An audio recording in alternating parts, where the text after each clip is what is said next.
So, ayan guys, good morning. So, ngayon, gusto kong gawin natin is, or yung gagawin natin for today's activity is we are going to create an account. So, actually, may nagawa na akong account dito. So, kung first time nyo lang dito, so mag-sign in lang kayo dito. Then, kailangan nyo mag-sign in. Also, included dito yung name nyo. And also, para makapag-proceed kayo sa next, dapat may ano kayo, payment details.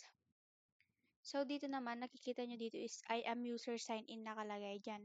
So, dito naman, sa part na ito, which is kapag nakagawa ka na sa loob ng user mo, user groups, and then dito, pwede mo siyang i-login like, ibibigay mo yung data about dito sa account ID.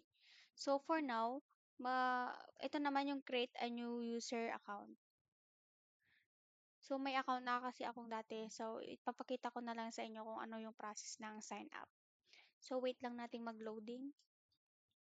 So, ayan, ilagay lang natin dito kung ano tayo or gusto nyo mag-sign into existing account. So, magsa-sign in lang tayo as existent account. So, ayan.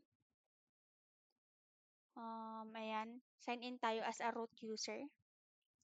So, dito sa sign in, as a root user, ilagay lang natin yung info natin kung ano yung root user na ginawa natin. So, ayan, i-type lang natin tong character.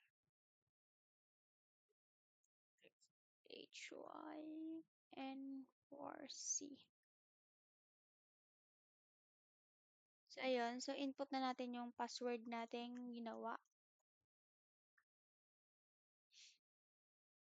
So, eto, nakagawa na kasi ako sa loob last time ng ano. So, need na natin enable yung MFA natin. So, which is yung ginawa ko dito is yung ano, fingerprint lang sa akin. Para direct na tayo mas madali. So, ayan. Pumasok na siya.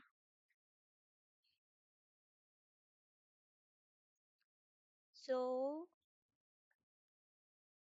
dito nakikita natin yung mga services ng AUS. So, dito yung una. So, bali nakagawa na tayo ng account natin. So, makikita natin dito yung mga info about accounts natin. So, papakita dito yung ano. Ayan. Yung account settings, contact information. Yan. Lahat ng ginawa mo. Ayan. Nagpapakita dito. So, ayan. So, ganun lang po yung pag-create ng account natin sa AUS.